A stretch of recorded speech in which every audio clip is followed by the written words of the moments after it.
Tétrapharmakos, l'émission de Liberté FM en quête du bonheur de la connaissance.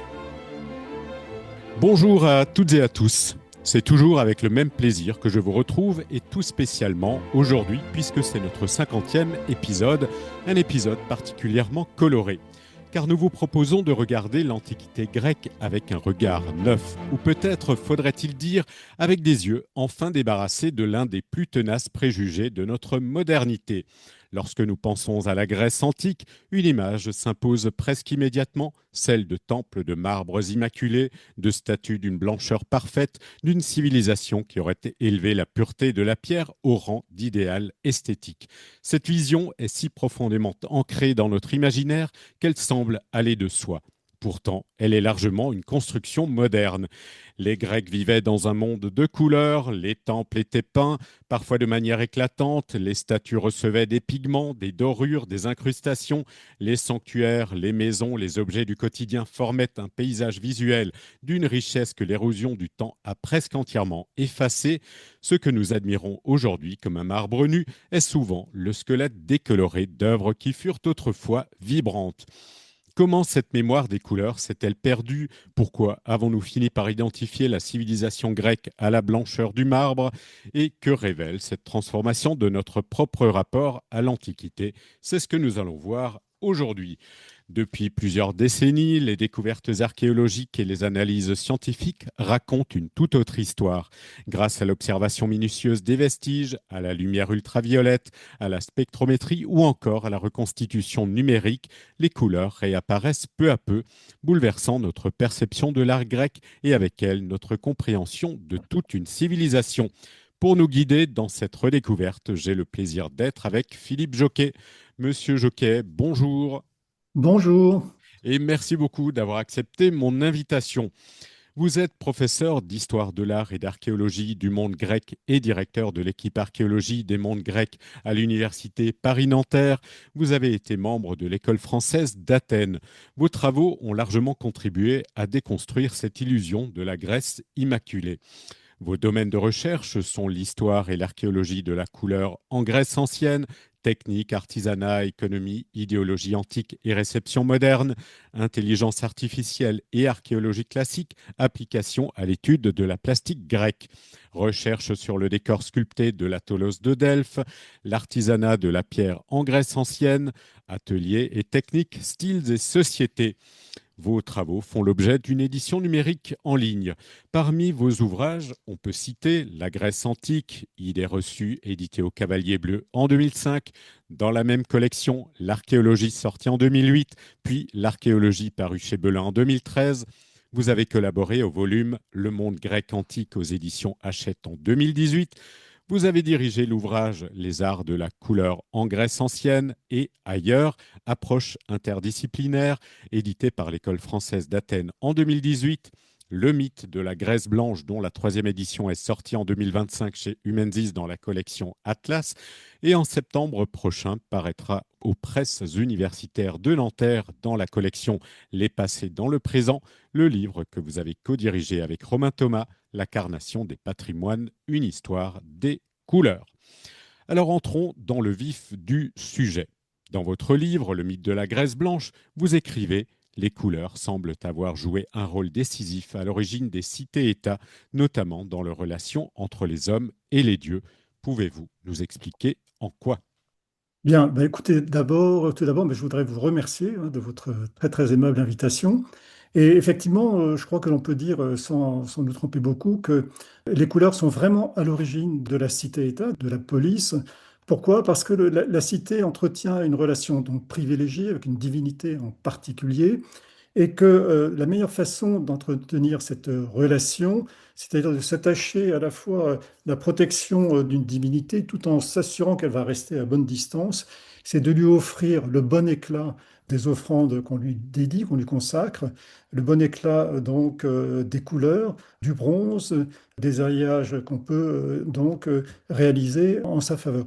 Donc il y a déjà un contrat entre divinité et humain qui passe par au bon moment la réalisation des bonnes offrandes, ce qu'on appelle aussi en grec les agalmata, c'est-à-dire tout type d'offrande susceptible de réjouir la divinité de son spectacle. Donc Oui. très tôt, il s'agit de s'assurer la bienveillance distante, à bonne distance de ces divinités.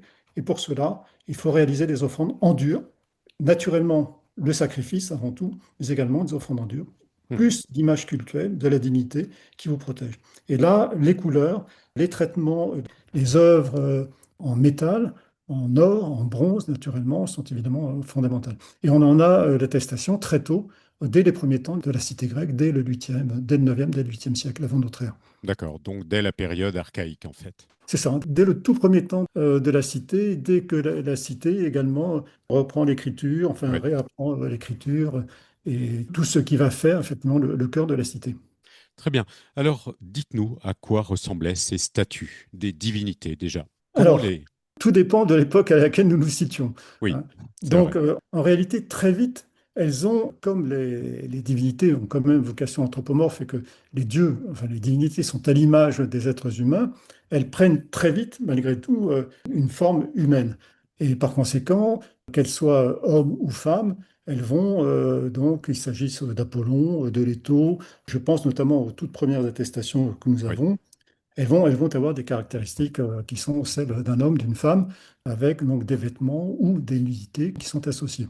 Après, évidemment, on va voir se développer à la fois éventuellement des couleurs, des éclats spécifiques aux divinités qui sont effectivement plus adaptés, si vous voulez, au statut de ces divinités.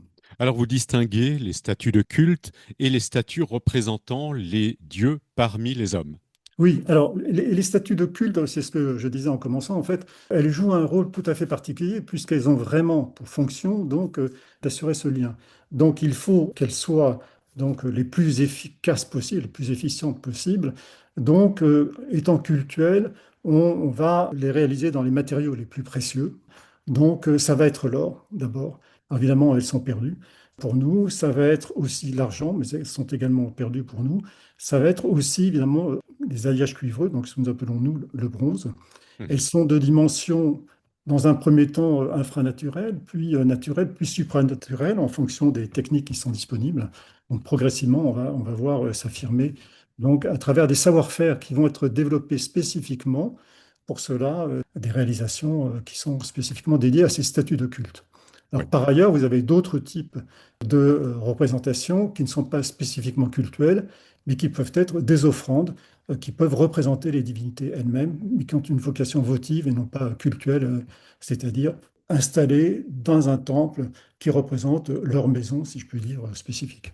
Alors, on peut parler déjà peut-être du sculpteur Phidias qui a marqué les esprits avec deux fameuses statues, l'Athéna Parthénos et le Zeus olympien. Oui, alors ces deux statues de Phidias ont une caractéristique commune, était qu'elles étaient donc chryséléphantines, assemblées d'or et d'ivoire. Ça n'était pas leur seule caractéristique, c'est qu'elles étaient donc colossales, enfin de dimension donc supranaturelle, hein, et que l'une était donc dédiée à Athéna dans son temple à Athènes, sur l'Acropole, et l'autre dédiée évidemment à Zeus dans son sanctuaire panhellénique à Olympie. Donc là, vous aviez deux circonstances très différentes, deux consécrations particulièrement prestigieuses, dans deux contextes très spécifiques, pour lesquels on avait fait appel au même sculpteur, au même plasticien, je dirais plutôt que sculpteur, Mhm. qui avait été appelé donc pour réaliser ces deux œuvres d'exception. C'est peut-être le moment aussi d'insister sur le fait que ces statues chryséléphantines, comme toute autre statue, mettent en œuvre un certain nombre d'artisans, d'artistes en tout cas, Oui, euh, qui forment toute une chaîne. Et Phidias, comme d'autres plasticiens, n'ont peut-être eux-mêmes jamais réalisé ces statues oui, chryséléphantines, oui. mais ont réalisé certainement le modèle originel, le projet entier qu'ils ont Mhm. pu suivre depuis la première ébauche jusqu'à la réalisation ultime, tout en ayant la maîtrise de l'ensemble du cycle, mais peut-être pas justement le détail de l'application évidemment de ces différents éléments en or ou en ivoire. Oui. C'est un peu comme Bartholdi et la construction de la Statue de la Liberté, en fait. Par exemple, oui, on est peut-être plus proche de cela effectivement. Alors, naturellement, il y a ces deux grandes statues, mais Phidias est également l'auteur de la frise des Panathénées. Et là, c'est peut-être important qu'on en parle parce que cette frise était colorée. Alors, cette frise était colorée comme l'ensemble finalement du programme iconographique du Parthénon l'était. Alors ça, finalement, on l'a souvent négligé, même si le consul Fauvel, dès 1798, s'était exclamé tout était peint, hein, Eh oui, eh oui. et donc ça, c'était à la fois une réalité archéologique et en même temps quelque chose qui était à la fois effacé, naturellement, du fait de l'altération du temps, Mhm. mais aussi parce que longtemps on n'a pas voulu le voir. Alors, alors non seulement la frise des Panathénées était peinte, mais les métopes étaient peintes, les frontons étaient peints, donc l'ensemble du programme iconographique était peint. Alors il Oui. est évidemment difficile aujourd'hui de restituer l'ensemble de cette polychromie. Des collègues travaillent au musée de l'Acropole à remettre en évidence évidemment ces vestiges de polychromie, au Mhm. British Museum aussi, Oui. au Centre de recherche et musée de France pour le peu qu'il nous reste du Parthénon aussi. Donc il y a une collaboration internationale pour essayer de mieux comprendre l'ensemble du programme iconographique qui a présidé à la réalisation du Parthénon, car c'est un point sur lequel je voudrais insister aussi. On n'applique pas les couleurs par hasard sur un monument. Oui.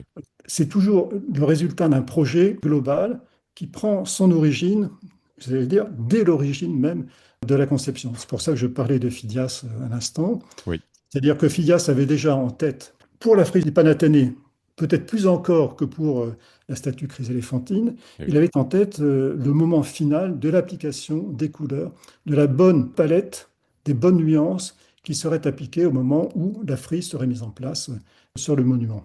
Eh oui. On ne Alors, pense pas l'un sans l'autre, en fait. on ne pense pas l'un sans l'autre, et c'est le moment même de l'application ultime qui va décider, j'allais dire, du succès ou de l'échec de ce projet global. Donc, il faut bien, à mon avis, comprendre cela, sinon on ne comprend pas finalement ce qu'était l'excellence de l'art grec, de la sculpture grecque, de l'architecture grecque, qui ne peut pas se comprendre si l'on fait l'économie des couleurs. Mhm. Alors, justement, quelle est la palette des couleurs? Alors, la palette des couleurs, ce qui est frappant aussi, c'est elle est finalement très tôt maîtrisée et connue. Alors, on la connaît beaucoup mieux maintenant parce qu'on sait beaucoup mieux l'analyser Oui. qu'auparavant. Mhm. Et dès l'époque archaïque, en fait, on se rend compte qu'elle est large. Les Grecs ont, si je puis dire, la maîtrise, alors, je vais dire du bleu, du vert, du rouge, du jaune, mais en fait, ça ne veut pas dire grand-chose, parce Mhm. que c'est un peu à l'image des mots composés que l'on trouve chez Homère pour qualifier les couleurs. Mhm. C'est-à-dire que c'est déjà une palette de composition de couleurs, de nuances de couleurs qui sont apportées par des mélanges, Mhm. justement. D'accord. Oui, c'est ça, des mélanges très subtils que l'on commence à mettre en évidence grâce à des techniques d'analyse non invasive qui permettent de mieux comprendre justement les proportions de tel ou tel pigment, de tel ou colorant. Ça aussi, c'était une surprise. Et c'est ce qui fait très certainement l'originalité très grande de ce savoir-faire grec par rapport à d'autres cultures qui pouvaient coexister à la même époque dans le bassin méditerranéen ou dans l'Orient proche. D'accord. Qu'est-ce qui les distingue, alors justement, par rapport à la civilisation mésopotamienne ou égyptienne? Alors, il y a des points communs. Ce qui est intéressant, c'est que en Mésopotamie comme en Égypte, finalement, une œuvre n'est achevée que si elle est peinte aussi. Soyons très prudents parce que les éléments de comparaison entre le monde grec, l'Égypte, la Mésopotamie sont finalement peu étudiés pour des D'accord. raisons qui tiennent peut-être à des clivages académiques qui rejoignent cette idéologie quelque part de la Grèce blanche. D'accord. Ah oui. On a construit, on a creusé des Toujours. silos, si je puis dire, parallèles. Mais quand on regarde un peu l'ensemble, il y a bien quand même cette idée qu'une œuvre n'est achevée que si elle est peinte, qu'elle demeure inachevée si elle n'est pas peinte. Ça, c'est un premier point. Le deuxième, donc, c'est qu'il est associé à certaines couleurs, des statuts, mais ça, on y reviendra peut-être après, des rangs dans la société ou des rôles dans la société. Mhm. En D'accord. revanche, il y a des valeurs symboliques qui n'existent pas chez les Grecs, en tout cas classiques, Mhm. qui peuvent exister dans ces autres cultures. Voilà, D'accord. donc il y a des points de contact, des comparaisons possibles, des différences. La question qui se pose, ça va être éventuellement les contacts qui ont pu exister, notamment entre l'Égypte et la Grèce au tout Oui. début. Dans quelle mesure les Égyptiens ont-ils inspiré les Grecs au tout début de l'art grec, puisqu'on le voit quand même dans la Mhm. plastique des tout débuts. Quand on voit un kouros grec, on se dit, il n'est pas Eh oui. possible que les Égyptiens n'aient pas donné aux Grecs leur premier canon, hein. Mhm. Et en même temps, on se dit, dans ce cas-là, il n'est pas possible non plus qu'ils n'auraient pas offert aussi leur première couleur. Voilà. Mhm. Alors, Et on parle du bleu égyptien. Alors, est-ce que alors c'est voilà. Voilà, donc là, on a un très bel exemple, justement, qui est le bleu égyptien. Ce bleu égyptien, qui est donc l'une des couleurs favorites, finalement, qui a inondé, qui a circulé dans tout le bassin méditerranéen depuis 2600 avant notre ère, à peu près, hein. C'est un pigment de synthèse, hein, inventé en Égypte, hein. Un mélange de sable, de fleurs de nitre, de cuivre, qui est mélangé selon des proportions assez savantes. La recette nous est connue très Ok, tardivement. d'accord. Un mélange qui a connu un succès considérable. Il était facile à la fois de le fabriquer d'une certaine manière, puis de le faire voyager sous forme de boulettes et de boulettes de bleu très très facilement identifiables. Et on l'a trouvé dans beaucoup de sites, je pense à Délos notamment, au IIe siècle avant notre ère. On Mhm, en trouve de très beaux exemples, il y en a d'autres exemples un peu partout. Donc là, on a un exemple très clair d'un site originel de production d'Égypte qui a mhm, essaimé finalement dans tout le bassin méditerranéen pour offrir en quelque sorte toutes les nuances de bleu. Mais un bleu qui est un simili du lapis lazuli. C'est mhm. d'ailleurs comme ça qu'il est pratiquement énoncé en hiéroglyphique D'accord. égyptien. Ok. Et donc, il a été très, très utile pour cela, hein, pour ses qualités, j'allais dire, chromatiques. Alors, vous avez parlé, vous avez évoqué la hiérarchie, justement, des couleurs. Est-ce que vous pouvez nous en dire plus? Alors, il n'y a pas à proprement parler de hiérarchie des couleurs. Peut-être mal exprimé. Ce qui se passe dans ces sociétés grecques, si l'on prend l'ordre social, vous allez avoir, du point de vue des représentations, des personnages ou des représentations à la fois figurées ou textuelles, dans lesquelles le plus blanc, le plus clair ou le plus sombre vont avoir une valeur qui se traduit dans l'espace comme dans la hiérarchie sociale. Bon, je m'explique. Oui. Lorsque vous êtes une femme, que vous êtes de rang élevé, ce rang élevé va se traduire par le fait que vous avez une peau plus claire, va Mhm. s'exprimer éventuellement parce que votre teint est plus clair, Oui. non pas parce que vous êtes de race, entre guillemets, plus blanche, Oui, oui. mais exclusivement parce que votre statut vous permet de rester à l'abri de la lumière trop forte, donc dans l'oikos, dans la maisonnée, à vous occuper de ce qui est de l'ordre du féminin, c'est-à-dire la gestion, justement, la bonne gestion de l'oikos. À l'inverse, un homme qui resterait dans l'espace confiné, donc ayant, lui, une peau d'aspect plus livide, Mhm. serait considéré hiérarchiquement de manière plus inférieure dans son rang social, Mhm. parce qu'il n'est pas, lui, occupé aux travaux de la guerre, si je puis Eh dire, oui. qui font de lui donc un homme abouti, un citoyen abouti, qui est dans la praxis, dans l'activité, qui est l'activité militaire ou politique même. Voilà. Donc il y a cette subtilité, ces nuances, mais qui sont plus de l'ordre d'une construction sociale qui peut passer par des gradations de teintes. En revanche, lorsque vous êtes très loin dans les pays très chauds, alors vous pouvez avoir une peau plus sombre. Les Éthiopiens, notamment, ont une peau plus sombre, Oui. mais ils ne sont pas pour cela considérés comme inférieurs aux autres. Mhm. Il y a une question d'éloignement, Oui, de oui. situation dans l'espace de la cité, en dehors de la cité, et c'est comme cela, je crois qu'il faut le voir. Et le militaire, justement, celui qui participe à la cité et à la guerre, aura un teint hâlé. Et c'est ce C'est ça. qui le distingue, en fait. C'est ça, il aura une peau plus hâlée, un teint plus hâlé qui témoigne de son activité guerrière. Alors vous me direz, le paysan aussi, alors, il peut l'avoir un peu trop, D'accord. mais en même temps, c'est peut-être ce qui explique aussi que les Spartiates ont aimé aussi cet idéal paysan, parce qu'ils partagent d'une certaine manière ce hâle de la peau, et on peut dire là que le teint fait aussi société, il fait aussi culture et éventuellement hiérarchie sociale dans le contexte d'une cité précise. Mais vous voyez, dans le contexte d'une cité en Oui. particulier, et non pas à l'échelle d'un monde en général. Oui. Alors, justement, vous dites aussi que les statues qui représentent ces guerriers, alors bien sûr, le marbre est blanc, mais on leur applique une couleur pour le rendre justement hâlé. Oui, alors de toute façon, quelle que soit la couleur que l'on applique sur ces statues, il faut toujours qu'une harmonisation intervienne avant l'application de la couleur elle-même, quelle qu'elle soit. Donc vous avez de toute façon l'application d'une sous-couche, hein, qui permet l'uniformisation de l'ensemble. Cette sous-couche, on a pu attester qu'elle était parfois, enfin elle était souvent blanche, paradoxalement. On Mhm. commence par blanchir l'ensemble de la surface d'une statue pour mieux la peindre ensuite. Et ce hâle, à ce moment-là, peut être produit par un mélange d'ocre clair, enfin, qui conserve des nuances assez subtiles. Les Voilà. statues n'étaient pas blanches, donc. Les statues n'étaient pas blanches, mais il fallait, et c'est peut-être ça un peu le paradoxe, même quand le marbre était très blanc, qu'il soit de toute façon recouvert d'une sous-couche blanche pour permettre une meilleure accroche, un meilleur Mhm. mélange plus Eh oui. subtil des couleurs qui effacent le blanc, quel qu'il soit. D'accord. Alors, revenons peut-être au temple. Est-ce que on sait si les piliers, les colonnes étaient peintes également? Alors, il ne fait pas de doute que l'ensemble ait été peint. D'accord. Voilà. Je ne crois pas qu'il y ait tellement maintenant de discussions là-dessus. Alors, D'accord. parfois, on a voulu s'en tenir à seules les parties supérieures étaient peintes, Oui. seules les parties nobles étaient peintes, pour des raisons qui sont de l'ordre du refus d'accepter la polychromie complète. Alors, en revanche, ce qui est important, c'est que parfois l'éclat prédomine, l'emporte sur la couleur intense. Mhm. Donc, il n'est pas exclu que les fûts des colonnes, notamment, aient eu une patine Mhm. qui permet de donner un plus grand éclat plutôt qu'une plus grande couleur. C'est D'accord. d'ailleurs en cela que la couleur grecque ou la couleur de la Mésopotamie notamment participe, si je puis dire, d'un même éclat, hein.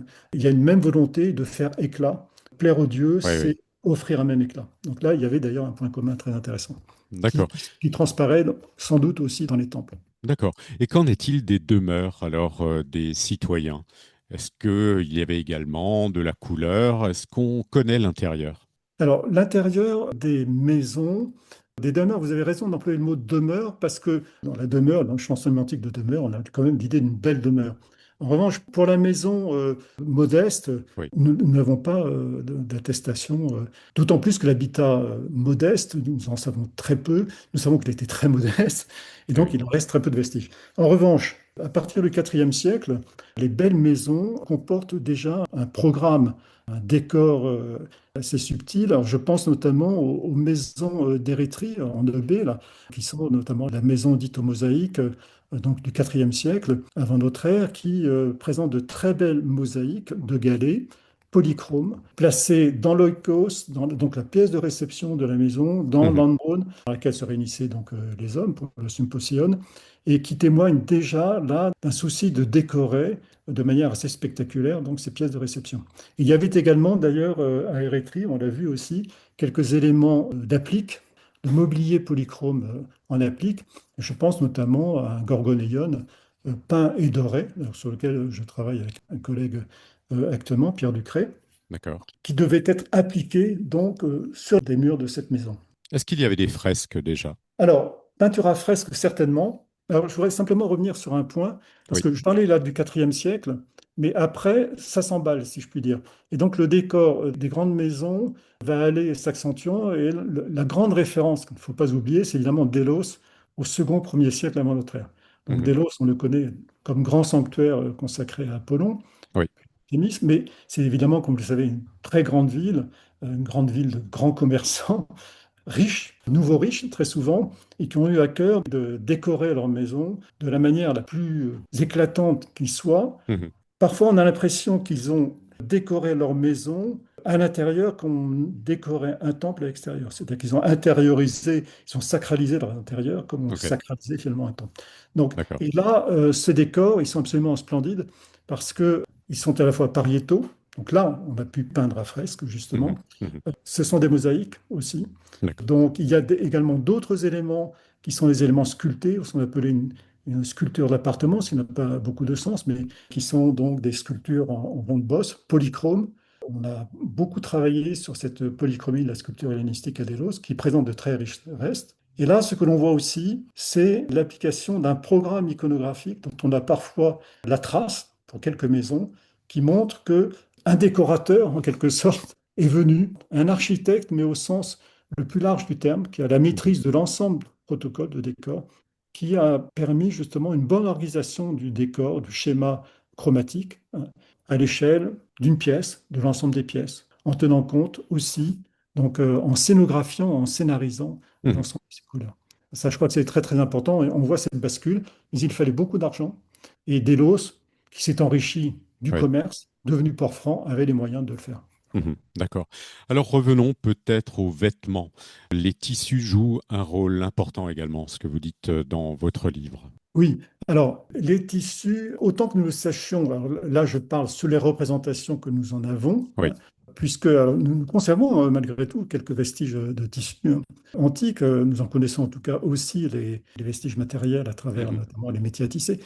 Mais les plus beaux exemples finalement les plus belles attestations de ces tissus antiques, nous les connaissons notamment avec les Corées de l'Acropole, hein, qui témoignent de très belles réalisations de ce type-là. Oui. Alors, les couleurs organisées selon les schémas grecs sont des couleurs qui témoignent, j'emploierai un terme que je n'ai pas encore employé, mais qui est finalement un terme clé, qui est celui de poikilia, qu'on traduit souvent par bigarrure, mais son autre sens est celui de bariolage, son sens plus péjoratif. Et la Mhm. poikilia rend bien compte de ce que peut être cette richesse des couleurs de ces tissus, de ces vêtements tissés, avec le plus grand soin, qui organise des couleurs selon des règles strictes, hein, qui relèvent donc de ce qu'on appelle une cosmésis, d'un bon ordre, qui fait justement la caractéristique de ces vêtements, qui sont plus ou moins des vêtements féminins. Donc, de ce point de vue-là, on a une très grande variété, une très grande maîtrise, qui se voit très tôt. On les voit sur les Corées de l'Acropole au VIe siècle avant notre ère. Aucune Corée ne présente un même vêtement avec un même traitement des tissus, un même traitement D'accord. chromatique. Et ça, c'est absolument intéressant aussi à voir. Mhm. Et on offre des tissus à la divinité. Alors, on offre également effectivement des tissus à la divinité. Le plus bel exemple étant évidemment le péplos que l'on offre à Athéna sur le Parthénon. Eh oui. Alors, il faut qu'on évoque les Grecs et les barbares parce que les couleurs permettent de distinguer les deux. Alors voilà, donc ça permet effectivement de comprendre ce qui distingue cette bonne poikilia, cette bonne bigarrure, Oui. de ce que Hérodote finalement considère plus comme un bariolage, même s'il n'emploie pas ce terme.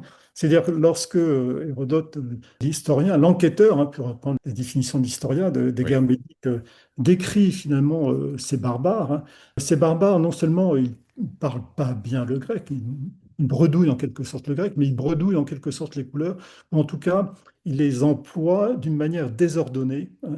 Ça veut dire qu'ils peuvent avoir les mêmes couleurs, mais de manière donc non cosmétique, si je puis dire. Et donc cette poikilia désordonnée, elle passe aussi par des vêtements non tissés. Et là, nous avons des descriptions d'Hérodote, de toute façon tout à fait extraordinaires, hein. Présente les vêtements des Perses, les vêtements des Thraces, les vêtements donc qui sont justement de peau, hein. Alors, c'est peut-être extrêmement coloré, mais ça n'est pas passé, ces vêtements ne sont pas passés par la médiation du savoir-faire, d'un savoir-faire extrêmement sophistiqué qui permettait une bonne organisation, une bonne maîtrise des couleurs. Et je crois qu'à chaque fois, ce qui est en jeu, c'est effectivement cette notion de savoir-faire, de bon ordre et de maîtrise qui est absolument fondamentale. Donc le barbare est coloré, de couleurs, Eh les oui. couleurs vont avec le barbare, ce ne sont pas les mêmes et ce ne sont pas les mêmes supports et ce n'est pas le même ordre. Et donc il y a Mhm. une forme de démesure qui est liée justement à ce désordre, ce qu'on pourrait dire. Et là, nous D'accord. sommes chez Hérodote au 5e siècle, Oui. à un moment où se construit l'opposition entre Grecs et barbares, puisque c'est celle qu'il pose en l'occurrence. Donc c'est dans un cas finalement très précis. Oui. Alors parlons peut-être de la matière première. Où est-ce qu'on allait, où est-ce qu'on trouvait de l'or, l'argent, le bronze, le marbre? Alors cette matière première, alors elle est parfois généreusement proposée, si je puis dire. Alors les mines d'or, on sait que elles étaient relativement abondantes, les mines d'or du Mont Pangée, les mines d'or de Thasos. Lorsqu'on voulait aller un peu plus loin, on connaît le fleuve Pactole Eh le oui. dit. Et puis aussi, de manière peut-être plus anecdotique, à Sifnos, dans les Cyclades, ces mines d'or et d'argent qui avaient fait la célébrité justement des Siphniens, qui les avaient conduits à offrir un trésor donc à Apollon à Delphes, ce qui n'était pas négligeable, hein, parce que Oui. peu de cités avaient pu le faire. Donc là, on avait quand même en Grèce de quoi, si je puis dire, réaliser des offrandes en or ou doré. Pour l'argent, on pense évidemment aux mines de plomb argentifère du Laurion, qui ont joué un rôle très important aussi. Au-delà même d'ailleurs de l'argent et du plomb, qui a pu servir aussi à réaliser du blanc de plomb, autour de ces mines, il y a ces couleurs que sont la malachite, l'azurite, qui sont autant finalement de Mhm. pigments qui sont distribués autour de ces ensembles. Oui. Donc ça, c'est un premier point. Alors, comme vous le savez, le bronze, lui, n'est jamais qu'un alliage, ou d'abord un alliage de cuivre et d'étain. Mhm. Le cuivre, massivement, il vient de Chypre. Cupros, le cuivre, Oui. c'est Et oui. le nom de Chypre. Donc ça, j'allais dire, pas de souci. En revanche, l'étain, c'est beaucoup plus compliqué, parce que nous ne savons pas trop d'où il vient. Et vraisemblablement, alors, de Grande-Bretagne, dit-on, de la péninsule ibérique, il semble que, donc là, en réalité, il est très difficile de le savoir, parce qu'il est très difficile également d'en identifier la provenance. Voilà. Mhm. Donc on est extrêmement prudent. C'est d'autant plus paradoxal que, compte tenu de l'importance de la production des œuvres en bronze dans l'Antiquité, même depuis l'âge de bronze, si je puis dire, et que c'est bien un alliage de cuivre et d'étain, on aimerait bien en savoir un peu plus sur la provenance de l'étain. Oui. Donc ça, si vous voulez, bon, donc entre l'argent, l'or, le cuivre et l'étain, finalement, on a quand même ces quatre matériaux. L'argent, bon, on a ces mines d'argent dont j'ai déjà Mhm. parlé, bien sûr. D'accord. Alors, une chose qu'on n'a pas encore dite, les statues en bronze, il fallait qu'elles brillent en fait. Alors voilà, ces statues donc en alliage cuivreux, parce que on me dit toujours qu'il ne faut plus dire de statues en bronze. Maintenant, D'accord. j'obéis à mes collègues physiciens, chimistes et autres Très bien. restaurateurs et restauratrices. Eh bien, il fallait qu'elles brillent. Et en fait, il faut sauter de l'idée, certainement, cette altération vert sombre qui est celle de nos musées. Et je dis aussi souvent, je vais être très très rapide, mais que un grec du 5e, du 6e ou du 4e siècle, passant dans un musée serait très très malheureux de voir et crierait à l'impiété en voyant l'état dans lequel se trouvent nos statues, hein, non Eh seulement oui. blanches quand elles sont en marbre, et cette verre patiné, enfin pseudo-patiné, qui est celle des statues en bronze, le peu qu'il nous en reste. Alors, donc, en fait, le bronze, lorsqu'il est entretenu, lorsqu'il n'est pas altéré, brille de l'éclat de l'or, hein. Donc, ces cuivres, Oui. ça c'est un point qu'il ne faut pas perdre de vue. Et c'est d'ailleurs cette qualité qui faisait qu'on l'utilisait aussi comme statut cultuel ou comme offrande, puisque ça permettait justement de régaler la dignité de son spectacle, Oui. grâce à son éclat. Et Mhm. puis, vous avez quand même beaucoup de patines qui ont été utilisées pour jouer des couleurs. Mais avant les patines, des alliages. Et selon l'alliage de cuivre et d'étain, l'adjonction éventuellement d'argent, vous avez pu avoir toutes les nuances de couleurs pour les bronzes. Donc une palette qui est finalement à peu près équivalente à celle des couleurs de nos pigments et colorants tels qu'on vient de les évoquer. Donc ça, c'est un point très important. Des éléments d'archéologie expérimentale ont été conduits justement pour essayer sur des dizaines, si je puis dire, de petites tablettes en D'accord. bronze, Mhm. réalisées avec des alliages différents, sur des traitements, des applications chimiques différentes, de nitrite notamment, pour voir quelles pouvaient être toutes les couleurs. Et on se rend compte D'accord. finalement qu'on a une très très grande variété. Ah oui, d'accord. Alors Très bien. malheureusement, tout est perdu pratiquement, puisque vous savez qu'il nous reste très très peu de statues en bronze pour les raisons que nous Mhm. savons. Eh oui. Alors, ces couleurs sur ces statues, sur ces colonnes, sur ces sculptures ont probablement une durée de vie courte. Il fallait les entretenir régulièrement. Alors, que sait-on à ce propos? Alors que sait-on? La première évidence matérielle, c'est qu'il reste très peu de choses aujourd'hui. Mhm. Donc, nous savons que la Oui. dégradation devait être Eh oui. rapide. Le second élément, c'est d'abord une source textuelle, épigraphique extrêmement utile et passionnante qui avère qu'à intervalles réguliers, il fallait reprendre la peinture ou la dorure de ces monuments ou de ces statues. Et là, je pense à une documentation extraordinaire qui est celle des contes des Hiéropes au IIIe siècle avant notre ère à Délos, qui documente justement la reprise de la dorure, de statues, donc l'épichrysossis, le fait que l'on reprenne la dorure, ou que l'on reprenne la peinture, qu'on remette de l'ordre, c'est le texte, il le dit, épicosmésis, non seulement là on va remettre de l'ordre dans la peinture de ces statues. C'est un acte absolument essentiel, puisqu'il s'agit donc de la part des hiérarques, qui sont les fonctionnaires sacrés, qui ont la charge de veiller Oui. au bon fonctionnement du sanctuaire. Il Mhm. fallait absolument que cela soit fait régulièrement. Donc on a ce témoignage très fort qui montre qu'à intervalles réguliers, il fallait reprendre dorure et peinture. Alors, se pose du coup la question, qui est une question qui, moi, me taraude depuis assez longtemps, finalement, Mhm. c'est de me demander si, lorsque nous regardons la peinture, nous étudions les peintures, les vestiges de couleurs sur le Parthénon, nous voyons réellement des couleurs qui avaient été appliquées au Ve siècle, Eh oui. ou si celles que nous observons sont celles qui ont pu être appliquées au fil des siècles de l'histoire, donc du Parthénon, du culte rendu à la déesse, Eh oui. et tutti quanti, si je puis dire. Donc, analysons-nous la syntaxe chromatique des Grecs du 5e siècle, des Athéniens du 5e, du 1er Eh oui. siècle, et c'est vrai de partout finalement. Et quant à Délos, on a la chance d'avoir des textes. On a les textes, mais on n'a plus les monuments. Parfois, on a Mhm. les monuments, on n'a plus les textes. Mhm. Sachant que, malheureusement, du point de vue de l'évidence matérielle, on a cherché beaucoup les repeints. Mais dans la peinture à la détrempe, on ne peut pas superposer beaucoup les couleurs. Elles s'effacent on efface tout, on recommence en quelque sorte. Donc, il est difficile de donner finalement une chronologie précise à une couche picturale. On a beaucoup D'accord. cherché les superpositions. Mhm. Alors, lorsque l'Empire romain se développe, il va bien sûr prendre possession de la Grèce et de ses traditions. Qu'en sera-t-il de cette tradition picturale des statues et des œuvres qu'on appelle œuvres d'art aujourd'hui?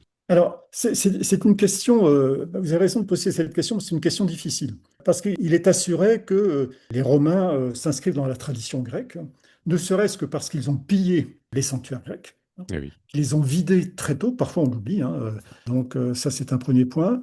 Qu'ils ont repris, on le voit aussi dans les musées qui conservent les collections de statues, de sculptures romaines, on voit les couleurs aussi de ces statues romaines. Mais en même temps, on va passer d'une utilisation mimétique des couleurs à une valeur plus symbolique. C'est peut-être là que je verrais les choses basculer finalement, Mhm. tout en étant extrêmement prudent, hein. Mhm. C'est-à-dire que, je prendrai deux exemples. Pline l'Ancien fait la critique, bon, qui est une immense source pour nous, notamment au livre 35 sur la peinture, de son histoire naturelle, et également au livre 34 et 36 hein, pour l'histoire de la sculpture en bronze et en marbre, déplore que l'on aille chercher aux confins du monde habité les marbres colorés des plus vives couleurs, Mhm. parce que pour lui, c'est justement introduire à Rome l'altérité, l'autre, la barbarie. Et lui, Ah il oui. fait un rapprochement très fort, qui n'était pas celui que faisaient les Grecs, justement, entre trop de couleurs, ces couleurs, et cette espèce de mos majorum, qui serait celui d'une blancheur perdue des ancêtres. Ce que n'aurait jamais fait un Grec en définitive, hein. Mhm. Donc ça, c'est peut-être un point important, c'est qu'il y a une sorte de construction rétrograde, au sens neutre hein, du terme, Oui, oui. d'un blanc qui serait menacé par ces couleurs qui nous viennent de ces barbares et que les plus aristocrates ou les plus riches des Romains Mhm. veulent faire entrer chez eux dans Eh oui. l'espace de leur maison. Enfin, il y a toute une critique de Pline de ce point de vue-là. Donc Oui. ça, c'est un premier point. Donc là se construit quelque chose qui n'était pas chez les Grecs, je pense. Et puis, il y a un autre élément. On prend pour point d'appui parfois la statue d'Auguste de Prima Porta, qui porte des valeurs symboliques qui n'étaient pas chez les Grecs non plus, me semble-t-il. D'accord. C'est-à-dire la pourpre impériale, la pourpre pouvait avoir des valeurs de pouvoir chez les Grecs, mais pas nécessairement. Sans doute de luxe, mais pas nécessairement de pouvoir. En Mésopotamie, ça pouvait être le cas, justement. Les valeurs symboliques des couleurs sont beaucoup plus importantes dans d'autres cultures, dans OK. d'autres civilisations. Mhm. Mais là, cette pourpre impériale, elle s'accompagne aussi, ça a été très joliment dit par des collègues italiens notamment, s'accompagne aussi d'une translucidité, d'une blancheur translucide des membres, de la virtus de l'empereur, marquée justement par ses membres et ses parties nues. Oui, oui. Donc, il y a là quelque chose de nouveau qui se joue, qui n'aurait pas été possible. Voilà. Mhm. Donc, il y a cela. Il y a à la fois une tradition perpétuée, vous allez toujours trouver des statues divines. Alors, il ne s'appellera plus Hermès, il va s'appeler Mercure. Mhm. Il ne s'appellera plus Zeus, il s'appellera Jupiter. Il pourra avoir des couleurs, il pourra toujours être doré. Mais Ouais. en même temps, vous avez des valeurs symboliques qui vont se construire peu à peu et qui annoncent en quelque sorte des symboles qui vont être le symbole du blanc, par exemple au Moyen Âge, qui va Oui. finalement s'inverser par rapport à ce qui se faisait avant. Mhm. Vous citez également l'exemple du camée. Oui, c'est ça, hein. La Gemma Augustea notamment. Là, on voit bien encore comment justement ce blanc témoigne d'une nouvelle relation finalement aux couleurs qui est plus de l'ordre symbolique en l'occurrence, Mhm. hein. Mais là, on ne peut pas encore dire que c'est un mythe de la Grèce blanche qui naît. Non, ça on ne peut pas le dire, hein. Oui, oui. Non, non, on n'en est pas là. Mais on passe à des valeurs qui ne sont plus celles qui étaient celles du monde grec. Non, tout à fait. Alors, Alors, si vous m'emmenez sur ce plan-là, je pense que un point qu'on n'a pas abordé sur cet élément romain, la passion qu'ont les Romains pour la Grèce classique va conduire à la multiplication, évidemment, de copies d'originaux grecs. À partir du moment où on les a pillés, on ne peut pas avoir toujours les originaux. Donc, on va les reproduire. Comme vous le savez, nos musées sont pratiquement complètement pleins, si je puis dire, de copies romaines oui. d'originaux grecs, dont parfois la couleur a disparu justement. Et c'est là quand même que se met peu en place une sorte d'acclimatation ou d'accoutumance avec un blanc de statues qui de toute façon ont perdu leur sens polychrome originel. Et Mhm. ça, c'est quelque chose qui se met en place à travers ce phénomène des copies multiples d'un Oui. original qui est perdu et qui a conduit sans doute à la perte aussi, l'effacement de cette polychromie originelle, dont on ne sait pas finalement si elle est restée. Oui, puisqu'on copiait des copies, on a perdu la couleur. Alors, est-ce que c'est l'esthétique qui prime avant le culte? Vraisemblablement, là, en l'occurrence, oui, certainement. Oui. Et D'accord. cette esthétique blanche, on peut considérer qu'au deuxième siècle de notre ère, elle a dû prendre une importance justement considérable. Alors, le temps tourne. Il faut que vous nous expliquiez en quelques minutes comment est-ce que ces sculptures grecques ont traversé les âges, nous sont parvenus et que ce mythe de la Grèce blanche est né et s'est développé. Alors, en quelques minutes, ça va être très, très, très difficile. D'abord, elles ne nous sont pas parvenues. Oui, Premier point, elles ont pratiquement toutes disparu, hein, pratiquement toutes détruites. Le Moyen Âge, lorsqu'il n'a pas détruit, a remployé, comme vous savez, oui. hein, et peu remployé. Ce qu'il a remployé, finalement, il l'a remployé à d'autres fonctions. Alors, en revanche, donc, à la Renaissance, ce que l'on redécouvre très souvent, ce sont donc ces copies romaines d'originaux grecs perdus. Oui. Le malentendu est là, finalement. Cette première blancheur, que voit-on apparaître à la Renaissance? Ce sont donc des copies romaines qui ont de toute façon perdu leur couleur. Mhm. Donc c'est un blanchissement, pas encore un blanchiment, c'est un blanchissement des couleurs liées à des contextes évidemment d'altération bien, bien logiques. Oui, Et puis, comment ensuite ces sculptures vont-elles réapparaître? Bon, ça, c'est à la faveur évidemment des grandes fouilles conduites au XIXe siècle, hein, après ces premières explorations qui sont celles du XVIIe et du XVIIIe siècle, hein. oui, Donc c'est là que vont réapparaître en quelque sorte des originaux grecs qui vont contredire l'idéal de Winckelmann, qui s'était lui, donc le grand historien de l'art, oui. qui avait lui posé comme idéal de l'art grec une copie, l'Apollon du Belvédère, qui n'était jamais qu'une copie donc Mhm. romaine, mais très blanche. Donc c'est à ce moment-là, à partir du moment où on conduit ces premières fouilles, que vont réapparaître ces statues en couleur ou ces figurines, ces tanagras en couleur dans les années 1070, puis les fouilles d'Olympie en 1075, puis la grande fouille de Delphes en 1892, les grandes fouilles de Délos en 1903, toute une série de découvertes exceptionnelles qui vont faire réapparaître les couleurs.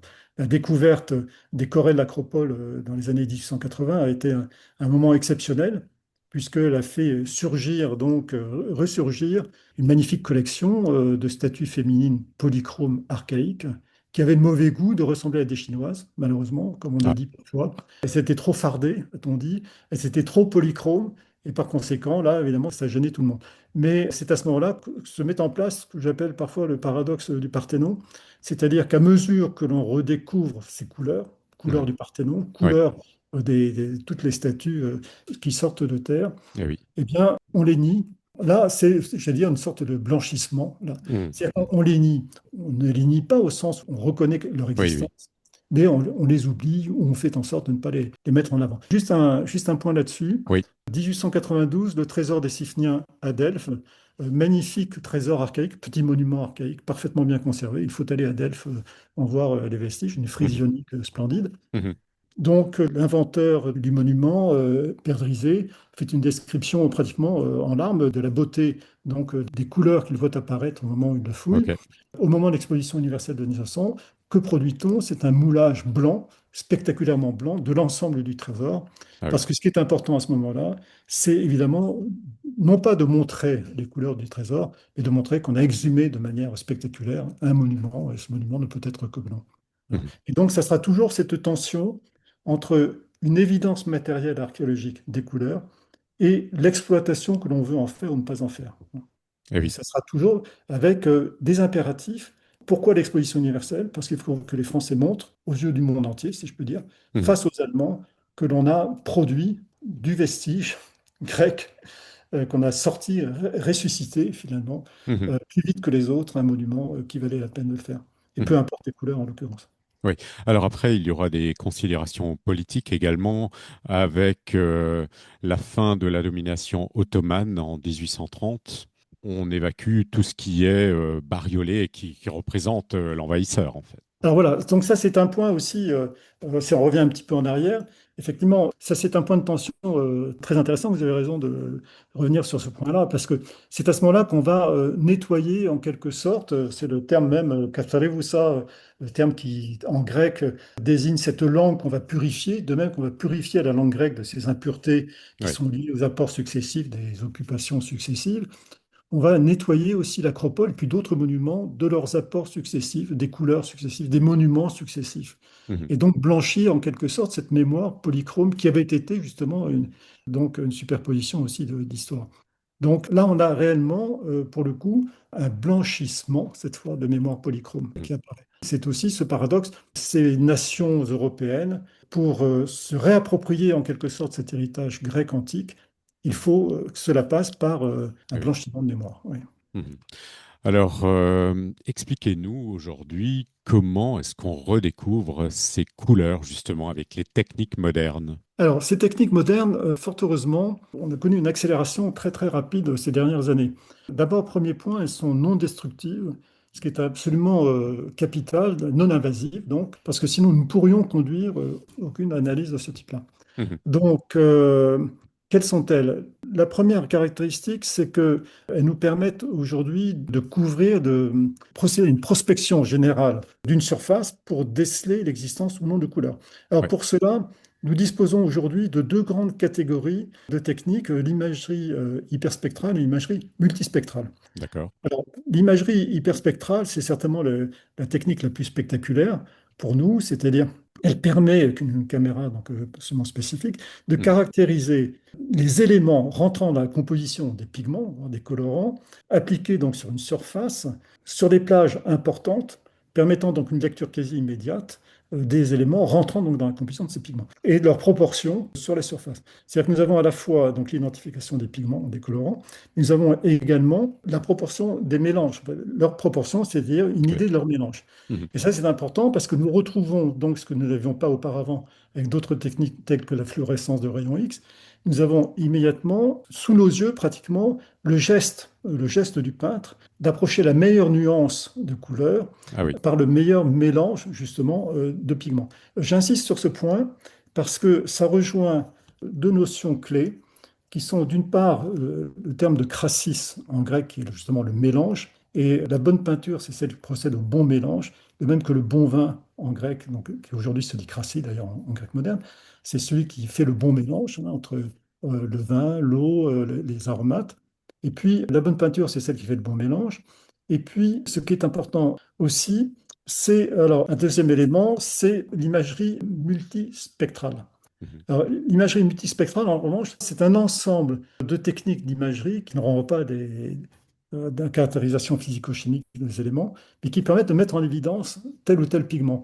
Je pense notamment au bleu égyptien, hein, Ok. qui part une technique très simple finalement d'imagerie multispectrale. Le VIL, notamment, VIL, permet de le mettre en évidence. Et depuis qu'on l'utilise, eh bien, on voit du bleu égyptien partout. On le voit au Parthénon, on le voit à toute époque. Donc c'est comme cela qu'on s'est rendu compte que la circulation du bleu égyptien avait été absolument frappante et très très importante. Le bleu égyptien est en quelque sorte le support de la polychromie dans le monde grec antique, ce qui n'était pas attendu au départ. Ah oui, ah oui. Et alors, vous dites également que l'intelligence artificielle aujourd'hui a un rôle important à jouer. Alors voilà, là je pense qu'effectivement on est à un tournant. On est à un tournant, pourquoi? Parce que l'intelligence, bon, il y a plusieurs intelligences artificielles, comme vous le savez, Oui, donc elle va d'une part nous permettre de traiter un très grand nombre de données, hein.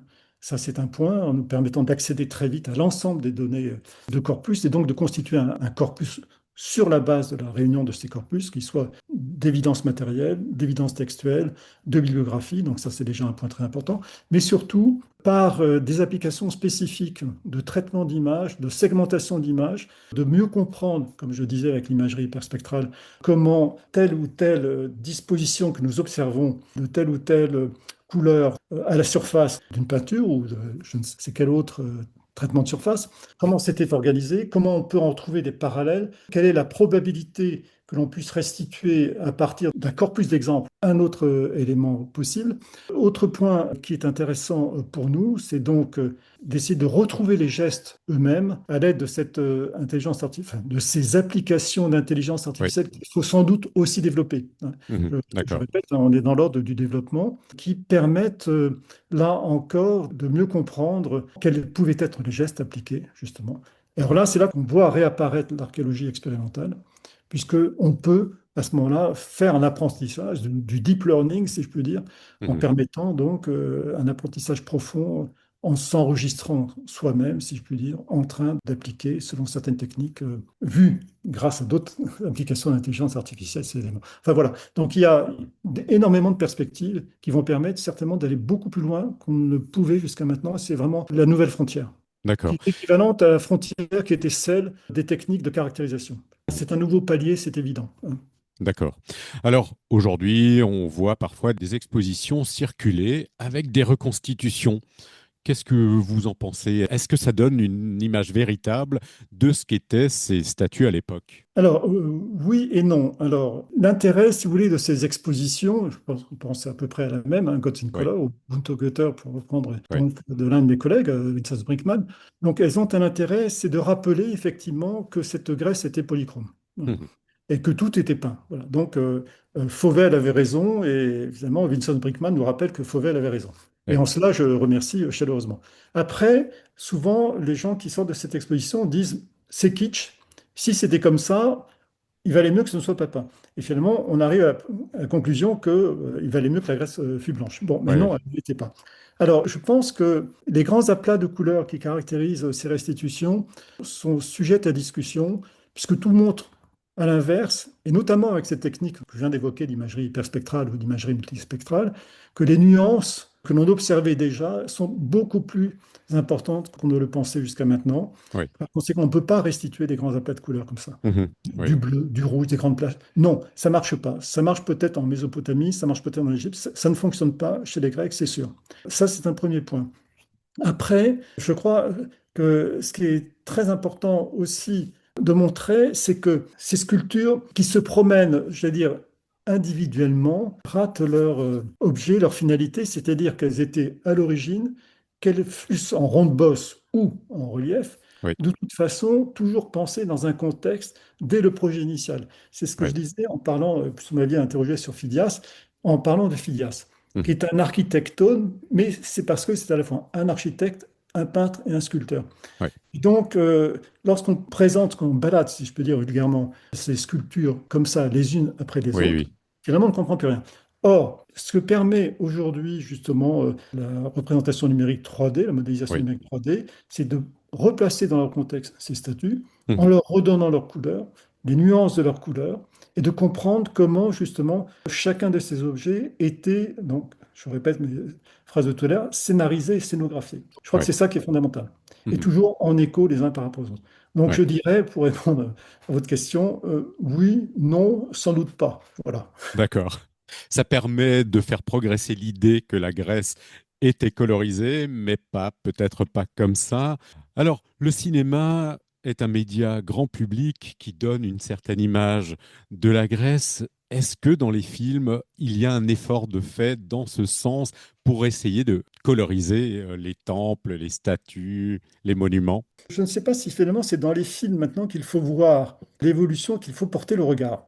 Peut-être quelques productions en grand spectacle, comme on pense à Eh oui, l'Odyssée, mais eh oui. je pense plutôt qu'il faut porter son regard sur les réseaux sociaux, Mhm. parce que c'est là, sur les jeux vidéo ou sur Oui. d'autres supports, qui sont beaucoup plus porteurs finalement de signification Mhm. qu'une seule grande production.